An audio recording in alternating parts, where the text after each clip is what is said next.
Welcome to What Drives You. I'm Kevin Miller. In this episode, how to accept your limitations, but not be limited by them. We all have areas where we're lacking, of course, weaknesses. I spent a long time, however, trying to deny mine, and with that, limited my success. Many people recognize their lack and let that limit their success. And then there are those who understand and accept where they're lacking and adjust accordingly to not let themselves be limited. Case in point, Erik Weihenmayer. Erik is blind completely, lacks the ability to see anything. He wasn't born blind, but lost his sight at the age of 13 from a rare eye disease. Nothing he can do about it. He accepted this and adjusted accordingly, and then went on to climb Mt Everest. He's climbed all 7 of the world's greatest summits. He has kayaked the Grand Canyon and devoted his life to helping other people overcome their lacks in their lives and do great things anyways. So Tom Ziglar and I sat down with Erik to talk about his message, and I'm bringing the show back to you from the archives to help you look at the coming new year with more hope and I think possibility. You can find Erik. I'm going to spell it out. His name, Erik, E-R-I-K, and then Weihenmayer, WEIHENMAYER.com. He's got a book called No Barriers. It's a great story of his rafting trip across the Grand Canyon and just this message of overcoming. And when I'm not having these conversations about human potential, I'm working with people on their human potential. You can connect with me at kevinmiller.co. Here are a few sponsors that make the show possible, and then drive with Erik Weihenmayer and Tom Ziglar and myself to consider this accepting our limitations, but not being limited by them. Let's see what we can learn for ourselves today.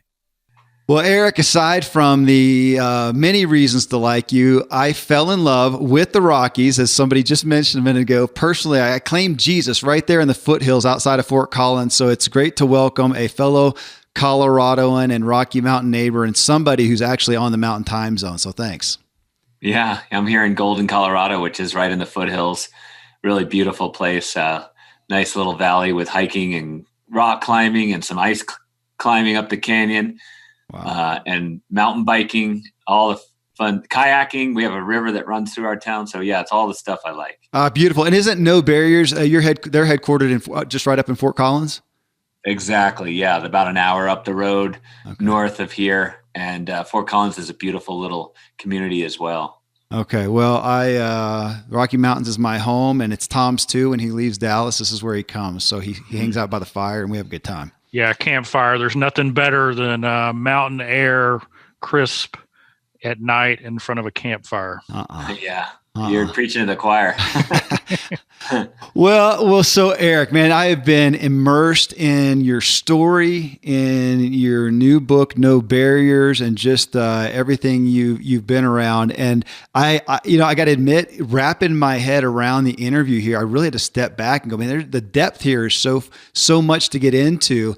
This could be a 3-hour interview. It won't be. I won't scare you that, but it could be. And I want to start right off. I mean, the back of your book, of this new book, No Barriers, says, Erik doesn't climb mountains to break records. Instead, he operates from a need to prove to himself what he can accomplish and to use his story to help others. And my first thought was, okay, if you are no longer allowed to communicate with others and use your story to inspire people like you are, would it change your personal pursuit of these massive feats? I think in some ways, maybe it would a little bit. I mean, because, at some point, I think everyone realizes along the way, you're doing some big things, whether they're physical or whether they're just a struggle in terms of like trying to do something in the business world or whatever it may be. And you reach a point where you say, God, I mean, standing on top of this mountain, is that the final part? Is that the thing? Like pounding my chest and proving to myself that I can do this thing. And I think I've struggled with that, because that is a high. That is a wonderful thing, to be on top of whatever it is with your team and just feel proud and emotionally high.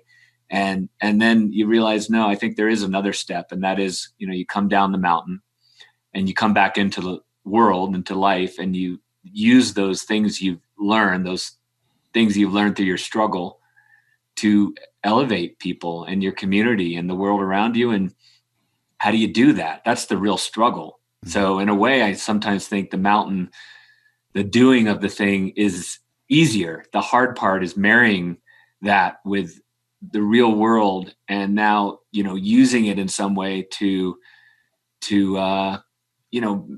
make life better, and make it go beyond you. All right. Do you primarily, in your role overall, and I know you have lots of roles, from husband to daddy to business owner to athlete, what do you label yourself though as professionally? Are you a professional athlete, an adventurer, or a speaker or leader or influence? What comes to mind there?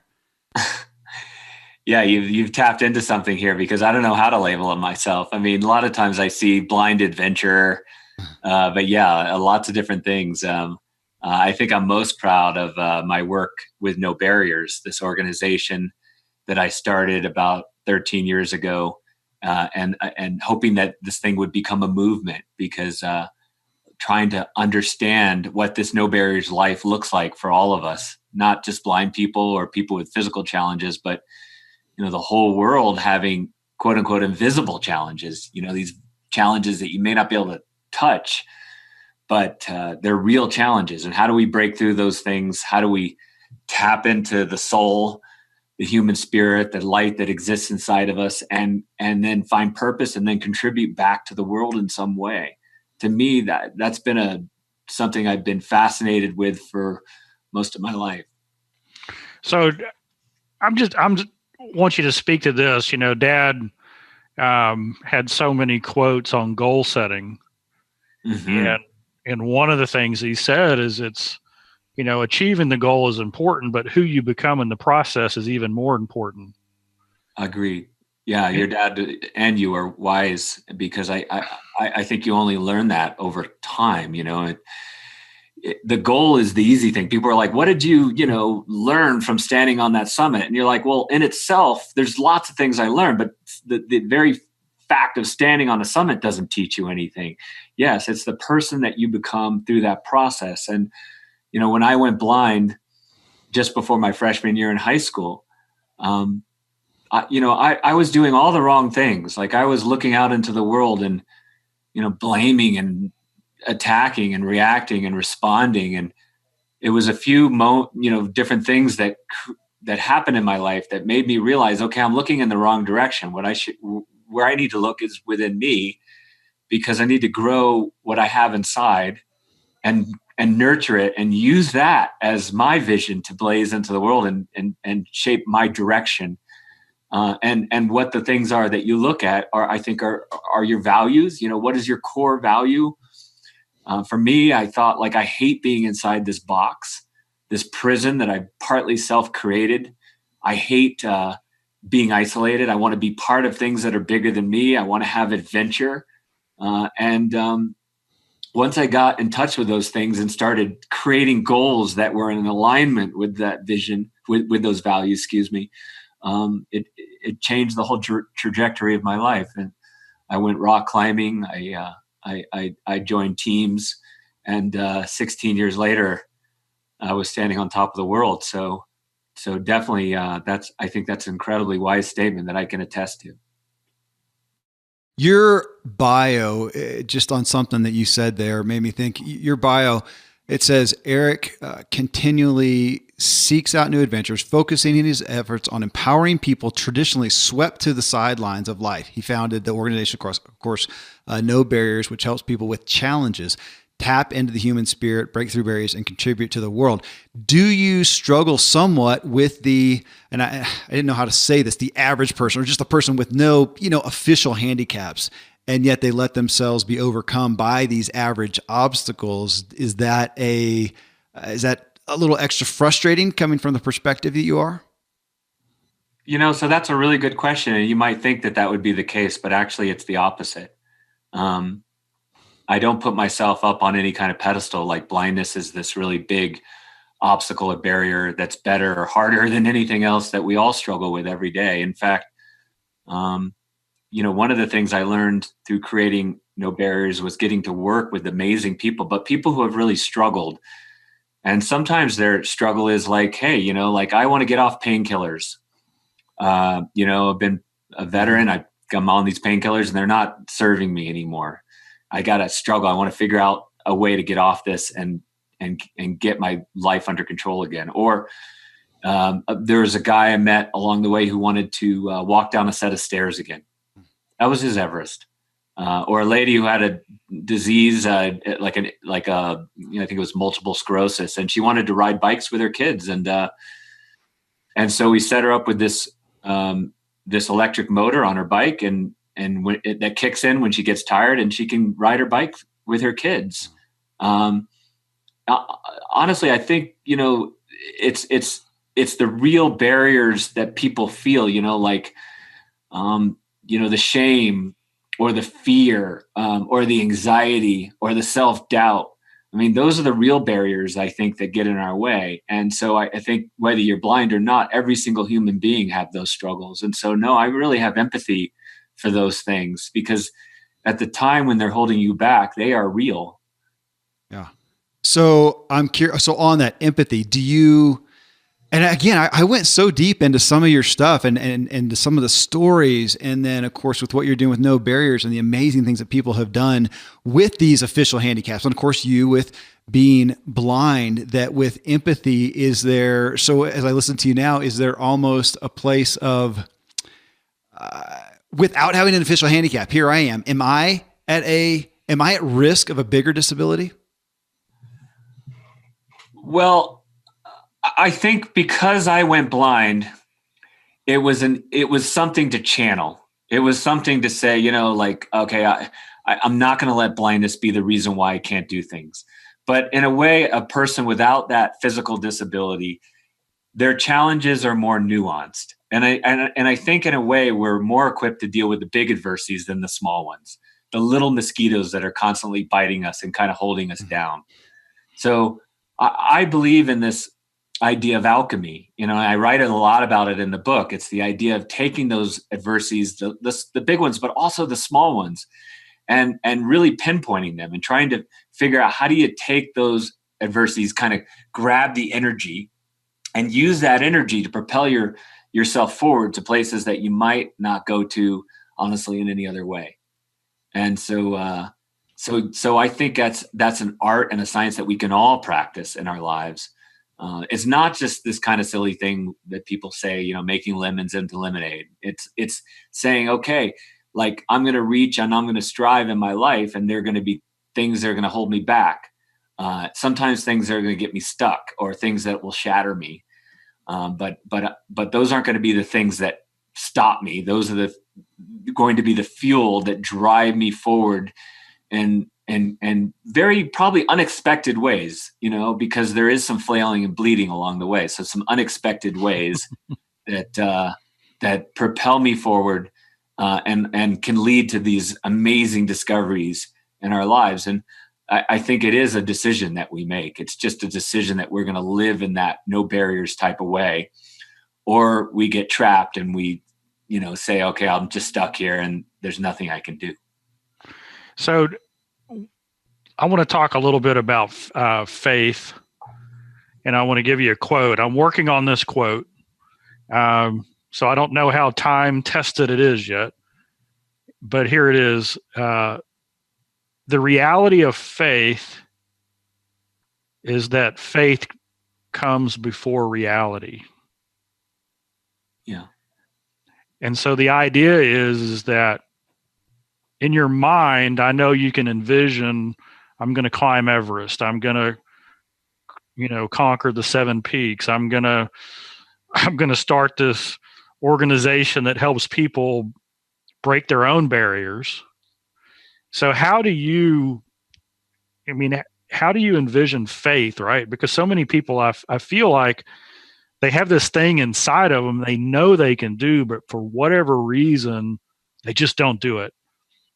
And faith has got to precede reality, right? Until we can envision it and see it and then take action on it, then the reality doesn't happen. So faith comes first. So what do you say to people who are in that stuck mode?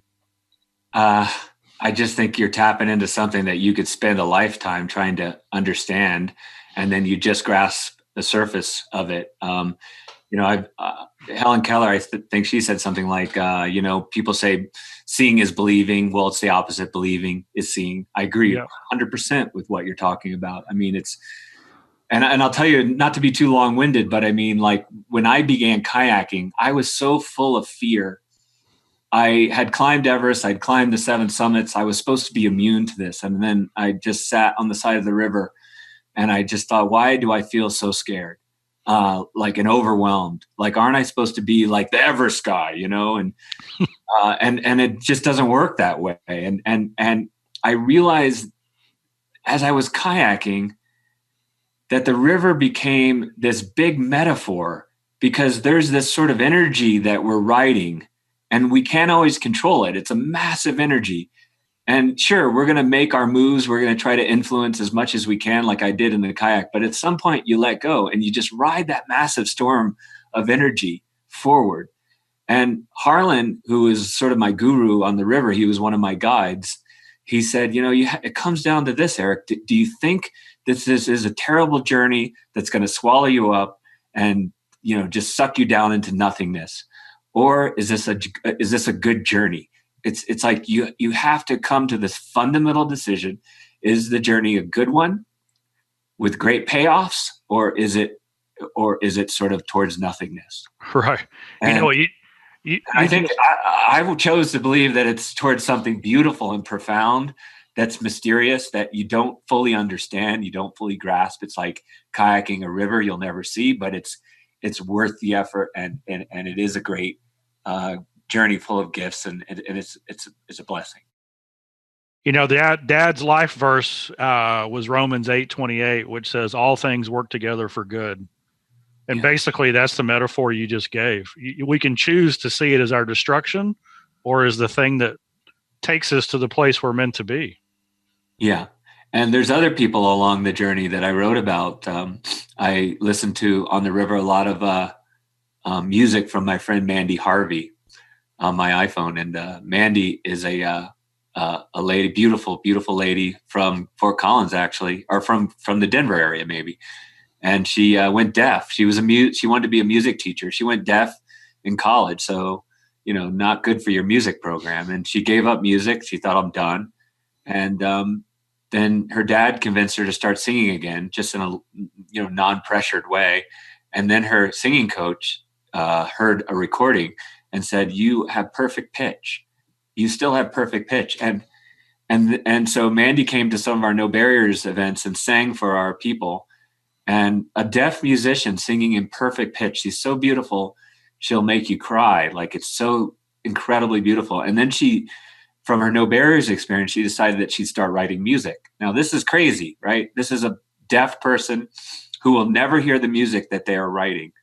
And she does it anyway. And I thought, okay, now that moves into faith. I mean, like, you think that you have some kind of anchor, some kind of navigational system in your life, but beyond all that, it's just we're just going on faith. We're floating in this vast ocean, and we just have to have faith that we are going to reach the destination.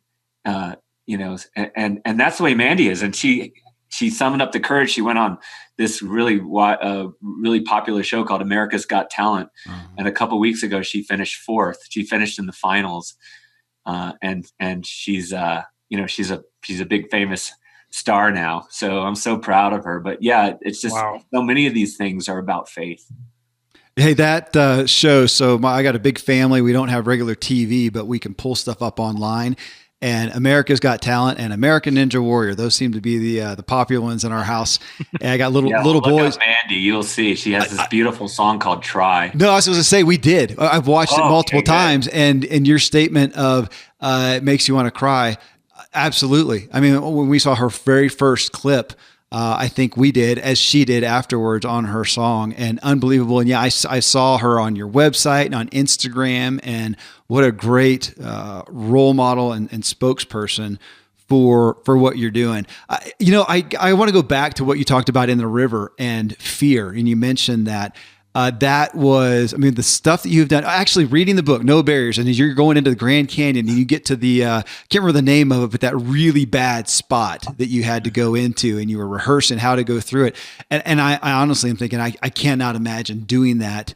Well, at all, much less even blind. And it made me go back to my childhood. And I remember the first time cliff diving, or not diving, cliff jumping, you know, as a kid, but getting up there. And I was a big kid, strong kid, very self-confident kid. And I remember getting to the edge of it and looking down and going, whoa, I'm not good here, guy.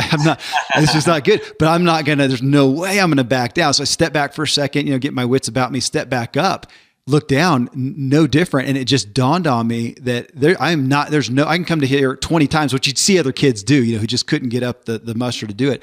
There's no way I'm going to get comfortable with this. The only thing I'm going to do is jump off really scared or not jump.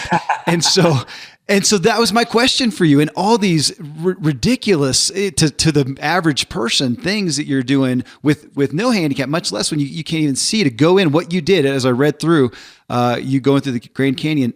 Are you just, now again, you just talked about faith and going, you said, is it a good one or not, and having faith in it, but have you made comfort with going in scared anyways, or have you gotten to a point of peace that takes away some of the fear? We're all striving for peace, right? And it's a messy thing. It's a hard thing to obtain. So, I think, there's fear that's so paralyzing that you can't break out of it, you know, becomes like a prison that you can't break out of. So my life, I tried to break out of that. But no, despite that, 100%, there is fear. It's like getting comfortable in an environment that by its very nature is uncomfortable. So for me, that was Lava Falls, right. Kayaking lava. I was so overwhelmed by fear. My friend, Ryan Kelly, he is one of the veterans that took part in our No Barriers program.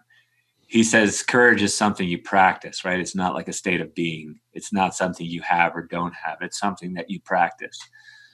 So he's like, you know, constantly in his life after getting hurt, he tries to sort of regain his belief that he can influence his life by making insignificant acts of courage, he calls it, just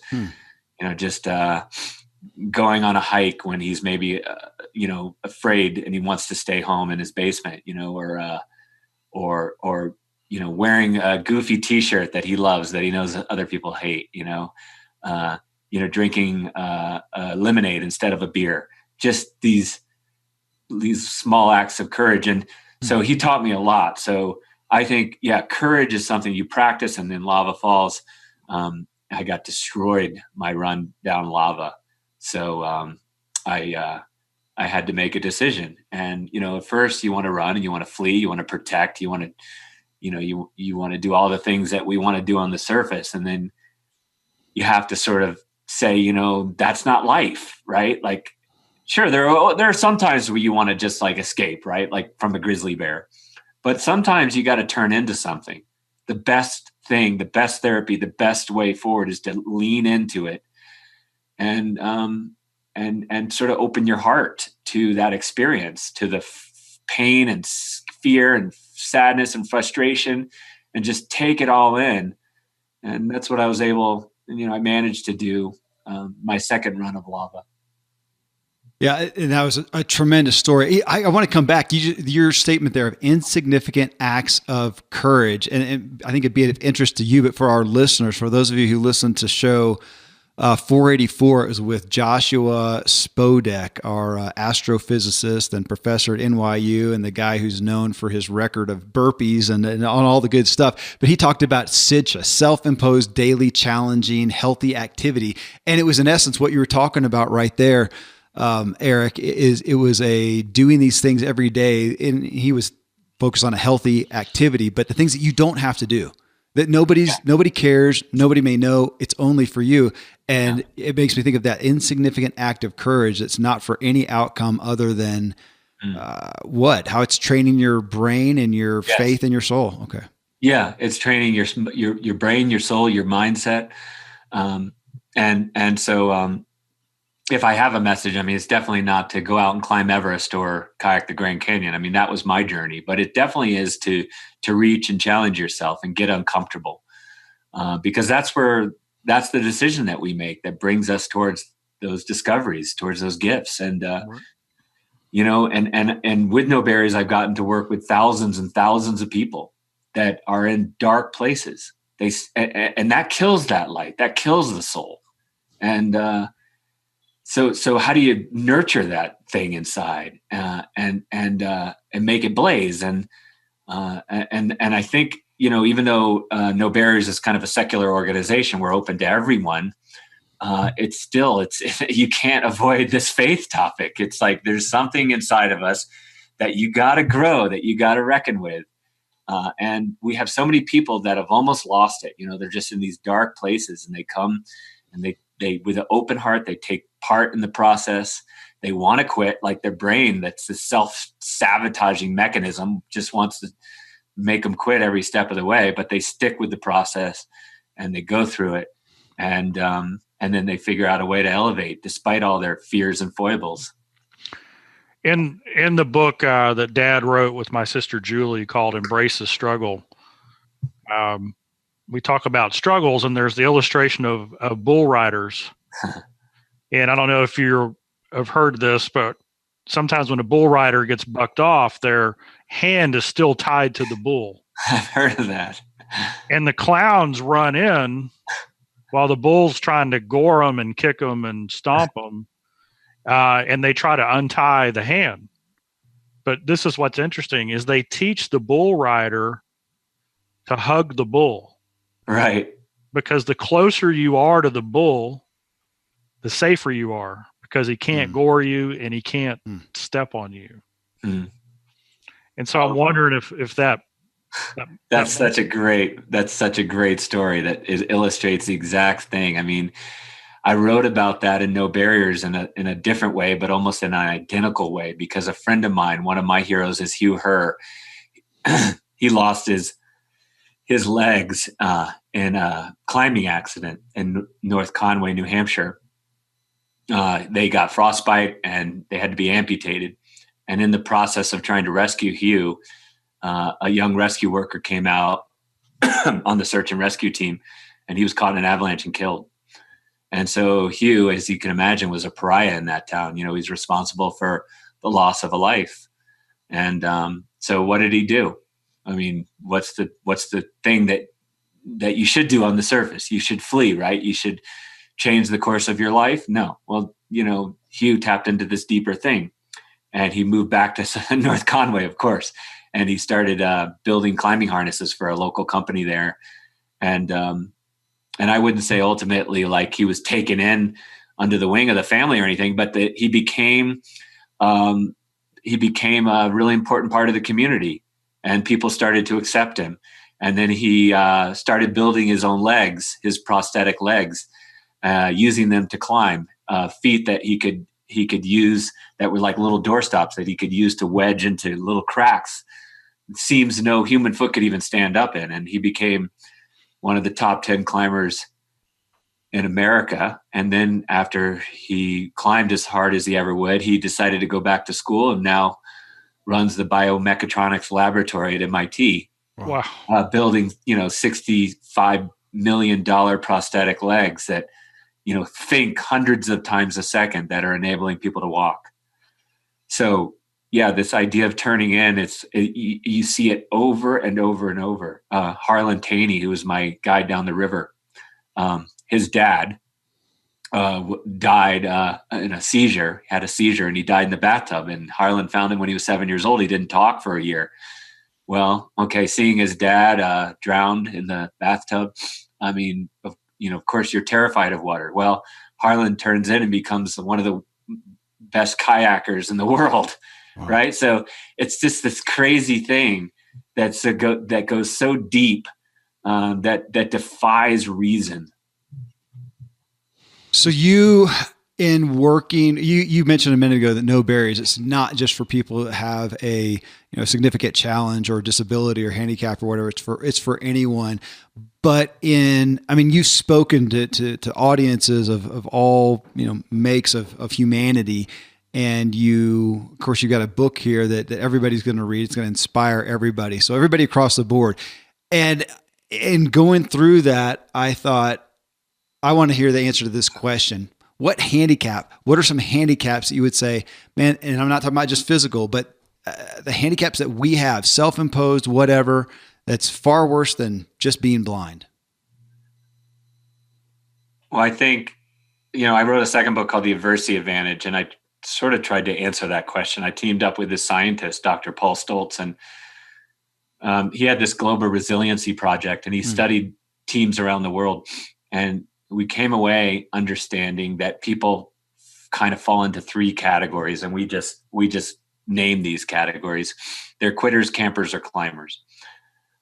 Quitters are self-explanatory. There's folks who just sort of quit before they even get started, and those are really hard. That's a hard thing to work with. But we found that most of the world are campers, and they're those of us who start out climbing with hope, with optimism, with excitement. And then just somewhere along that ascent, things get in the way. And so I've been fascinating. What are those things that get in the way? We lose belief, right? In ourselves or in the cause, or maybe we, get to a spot where we just say like, look, to go any higher than this is really painful and scary and torturous and suffering. And I'm not willing to make that commitment. Or we go out and we get hurt really, like emotionally, psychologically. And we say, God, that was so incredibly painful. I never want to experience anything like that again. So we stop. Or cynicism starts pouring down around our brain. Or the world changes around us and we just go, whoa, how did it change? I don't feel ready or equipped anymore. Or whatever it is, or maybe just we get beat down, right? We just get exhausted and shoved to the sidelines. So that's what I think is I call it camping. We stagnate personally, but worse than that, all our energy, all our potential, all our life force, it's lost to the world. That's the real tragedy of that. And climbers are sort of a smaller group. They're those people who continue to figure out how to grow and evolve and explore and challenge themselves, every day of their lives, as hard as that may be. So, part of that book and part of my life's work has been trying to figure out how do you help people to climb when, that is not another logical decision, right? Because sitting on the couch and hanging out in the safe spot, that's the logical decision, right? That's going to give you an easier life. Like who's asking for a harder life? It makes sense to camp, but yet despite that, we want to figure out how to climb. And that's not climbing Everest. It's just climbing through whatever journey we're in. But I like how you just said growing. It's a growth mindset. So we show 405 that we did, I interviewed Tom. I imagine you did it with me, John O'Leary. Author of the book On Fire, who, of course, as a kid, he was in an accident, got third-degree burns over, I think it was 90% of his body. He should have died. And I don't know if it was in his book or in our interview or what, but it just stuck in my head because he was the question was posed, would he, if he could, go back and change the past, have that accident, of course, not happen? And he said no. He wouldn't change that because due to the gifts and the redemption that he received as a result, he would not. And I got to admit, just candid admission, it was difficult for me. I get the idea. I get the idea of the redemption and the gifts, but man, to go back and to let that happen again, I don't know. It just stuck within me and has continued to be something I've thought about. And I wanted to pose the same question to you: would you go back and change going blind before your freshman year if you could? It's a really good question, and it's a hard question. I've heard blind people or people with, different kinds of physical challenges say like this was a gift and I wouldn't change it. And I respect that. But it's not like, it's not as simple as we're walking down the street and we stub our toe on the curb and blood is just gushing everywhere and, spurting out of our toe. And we're like, what a great opportunity for growth. No, I mean, so I don't think we don't want to kind of oversimplify it. I think after your toe gushes with blood, you lay on the street, on the sidewalk, and you pound your fists against the ground and you rail against how unfair life is. And then once you're done with that, the quicker you get up and you say, okay, how do I use this experience as the fuel to power my life forward, the better off you're going to be. So I don't think it's necessarily saying that like my gift of getting burned or losing my sight is this great gift. I think it's saying no matter who we are going to get beat down. We're going to get stuck. We're going to get shattered. And how do we use that as an advantage in our lives? So whatever we have, to look at the practical nature of that, the pragmatism of that, and say, I will use this as an advantage in my life to move forward. To me, I think that's more universal. You can use that no matter whether you've been blinded or you've gotten injured or not. I love that. How can I use it as an advantage to move forward? I'll make a call out to my son, Caleb, who I'm going to ask to listen to this. He's 22 and has had a long journey of medical issues and things that he could not control. And he's kind of at that spot right now. And that statement will be a gift to him. Thank you. Sure. In that same sense, somewhat, do you pursue opportunities to, and here's my ignorance on the exact pathology of your condition. Is there a possibility you pursue opportunities sometime in the future that it could ultimately restore sight? Is that an interest and pursuit? Yeah. I mean, I'm involved in all kinds of cool research and, retinal research that I support and so forth, but I'll never get my sight back. I don't have eyes. These are prosthetic eyes. Oh, didn't know that. So there you go. So yeah, no, I'm a lost cause and I'm happy with that. I'm totally okay with that. I think Mandy Harvey and I, she being the deaf singer and me being the blind climber, we had conversations like this, like, hey, to move forward, sometimes you got to kill that thing. I killed sight a long time ago. I stabbed it and I said goodbye. And so, and she did the same thing with hearing, otherwise that becomes like kind of the thing that, keeps one foot on the beach and one foot in the water. You're never sure what your commitment is. So I'm fine with that. But I am a guinea pig for all kinds of technologies. One I write about in the book, and it's called the brain port, and it was invented by this incredible scientist named Dr. Paul Baccarita, who had this idea of neuroplasticity, that the brain can create new pathways once others have been damaged, or once other parts of your body have been damaged, the brain can compensate, that your brain's very plastic. And so I have this camera, I wear it on my head on a pair of glasses, and it projects a digital video image through a microprocessor to a plate that I wear on my tongue. And that plate has all these vibrating little dots. They're called tactors. They're like little pixels that vibrate. And so the light and dark is translated into little pictures on my tongue. And I've used it to climb. Just recently, I had a friend of mine, a little kid over who's blind. He's 16. And we used it to climb a rock wall together. You can actually look up and see the dark holds against the light wall in the rock gym, that is. And you can reach up and grab those holds in space. It's a really cool device. So yeah, I'm experimenting with things like that. I taught my son how to read with this device. We brought this little boy home, Arjun, from Nepal when he was 5, and he had to learn to read. So I could see the note cards on my tongue, and I taught him partly how to read. So it's been really incredible. That's unreal. I was going to ask about that. Just mention that was that a connection to your Mt Everest feat that you went and adopted a little boy from Nepal? Well, it's kind of a long story that it took a lot of pages to sort of process through. But my brother Mark died partly due to complications around alcoholism, Mm.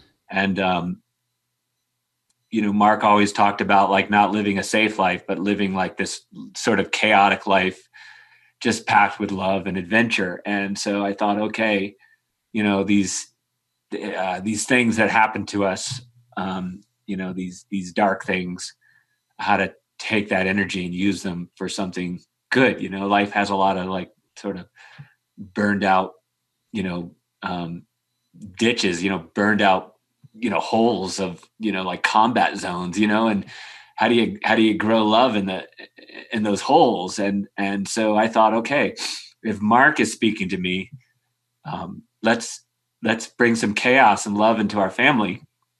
And the natural place I looked was Nepal because I'd gotten so much out of that country. And so we went on this 2-year journey to try to bring this little boy home, and it was touch and go. And Nepal was in the midst of a civil war, but we finally got him home, and he just turned 15. He's Oh, wow. he's playing soccer, and he's a joy to us. He's a pain in the butt, but he's a joy. Well, there's the honest parenting coming out. I love it. I love it. In the business that we're in, one of our primary missions is to bring hope and encouragement. Yes. That's what we do. And I'm just intrigued with the thousands of people that you come in contact with who are having to embrace whatever their struggle is.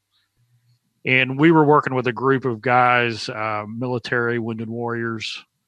And I made a statement and it resonated, but I have the experience with maybe 100. You've got thousands. And the statement I said was, what you have in life can be taken from you in an instant. Mm-hmm. Your money, your stuff, what you do, because these guys were blown up. Mm-hmm. It was taken from them in an instant. Yeah. But then I said, but who you are can only be surrendered.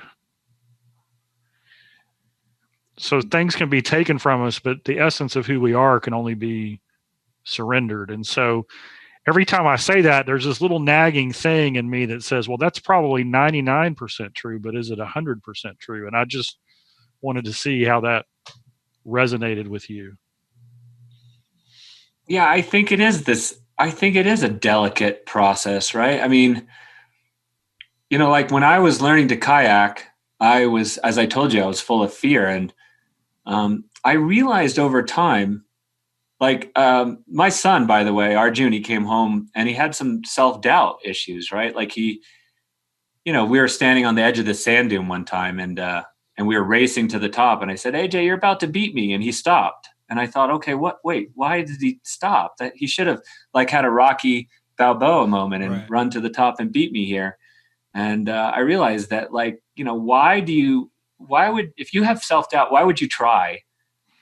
Why would you put yourself through the hell of trying when you're just going to fail anyway, right? And so if you are riddled with that kind of doubt, then it sabotages your reach. And I thought, okay, I've always been a rallier in my life, but why am I so afraid of kayaking? And I realized it wasn't the fear of death or drowning. Actually, it was the fear that I wouldn't live up to my expectations of myself. And I would let myself down and I'd let my team down. And I would sort of scratch that vinyl record of the psyche, that I would scratch that thing and I would damage it or shatter it. And I wouldn't be able to live up to the person I wanted to be. And I thought in that way, Arjun and I are the same. We're exactly the same. So I think there is a kind of surrendering, right? Of letting go of all that baggage, of letting go of the things that have happened to us, the things that have happened to us, letting go of all that stuff and not fully letting go because it will affect you, right? It's going to shape you no matter what, but sort of letting go of it and kind of reshaping it into something beautiful and profound that is a positive force versus a negative force. Once I was able to sort of let go of that, perception and fear what I could or couldn't be and sort of reshaped it. I found that it was incredibly releasing. It was like freedom. And so, no, I agree with what you're saying. It's a surrendering and a reshaping into into something that is a beautiful, profound energy in the world. Well, speaking of profound, you have such a profound experience, of course, and that's what you bring to us. And from that, such a profound message that I have gotten to be privy to now. You speak to so many people, you reach so many people, your book's going to reach so many people. What are ways that that maybe you found that people will tend to, for their own reasons, discount your message and perspectives that they may have that you can dispel? Well, the brain's full of discounting.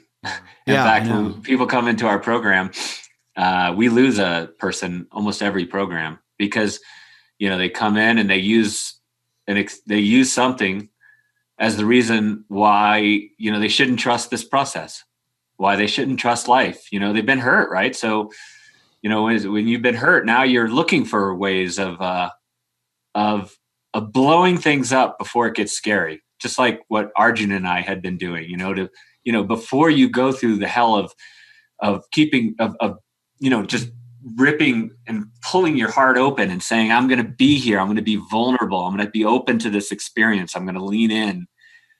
You blow things up, and it's a self-protective mechanism.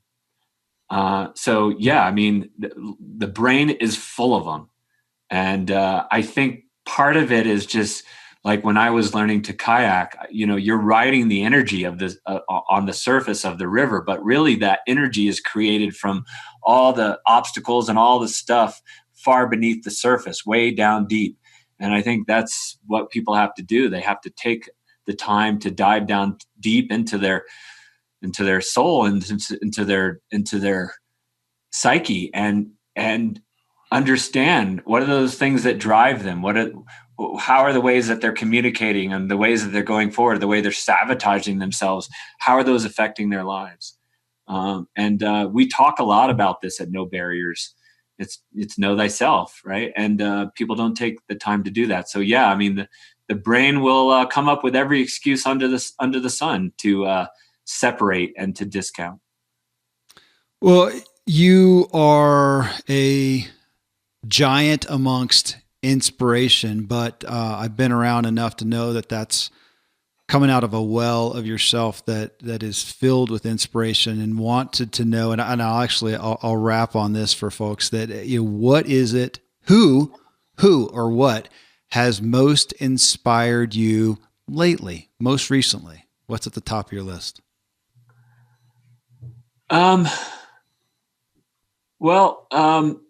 Recently I met a lady at our last No Barriers Summit, Karen, and she was volunteering as one of our sponsors. She wasn't a participant. She was a sponsor. She was a volunteer. And I found that she was as no barriers as you get. Her son had died. He was just really affected by PTSD. He had gotten home from Iraq, and he just never could climb out of it. And he killed himself. And Karen was just devastated. She was crushed. And then she joined, the way she got to know No Barriers was she joined to volunteer and lead one of our programs. It was our program with kids who have lost parents to war and violence. We call it Children of the Fallen. And she shows up the first day, and the kids are like, who are you? Like, what do you have to teach us? What do you know about pain? What do you know about this topic? And she tells them her story. And she told me it was like sort of hanging on to like a pull-up bar or something, and pulling herself up while at the same time pulling others up with her. Wow. And I thought that's a perfect example. It's like not like the two things are separated. The two things go hand in hand. We're sort of pulling ourselves up. We're pulling ourselves up through this experience. At the same time, we're trying to pull others up and elevate them as well. And she achieved both. She's been a great leader in our programs. And every day she heals through her service to others. And I think that's a great message. Well, your message is, again, it's just profound. The book, No Barriers, it first reminded me of, Krakauer's, Into Thin Air, because it gives the story of this thing. But, well, it's really like, gosh, where did I see, forgive me, somebody gave me, didn't Philip Yancey give you a testimony somewhere along the line? It might have been for the previous book, but where he said, out of all the books that would seemingly be similar, there's nothing that made my heart pound and resonated as much as your book, because it's your personal story and the anecdotes that go along with this incredible story that's movie worthy. Just thank you. I just felt so much gratitude for what you're doing out there. We will be promoting No Barriers as much as we can. And what a gift. I'll at some point, since we're in the same state here, a couple hours apart, we'll have to get together and break bread. But thank you so much. That. Yeah, let's do it. And I'd love to hear people's feedback in the book, because everyone has their own No Barriers experience, their own No Barriers journey that they're struggling with, and trying to build their own map. So it's fun to connect with people. So reach out to us. Well, thank you. Thanks for being with us today. Thank you so much, Erik. What a blessing. Thank you. Nice to meet you both. Well, friends, thanks for joining us on this drive. Again, that is Erik Weihenmayer, and I'm going to spell his name out so you can find him online, social media, website, whatever. It's Erik and then Weihenmayer. His book, he's got a couple books, but his latest one is called No Barriers. That was my muse for a lot of the discussion here. Again, great story of his rafting trip through the Grand Canyon, and just this message of overcoming our limitations. Got a comment, question for myself, for Erik, for Tom Ziglar? Let me know. You can find me at kevinmiller.co. Until next time, I hope this episode helps you drive further, and most of all, enjoy your ride. Yeah,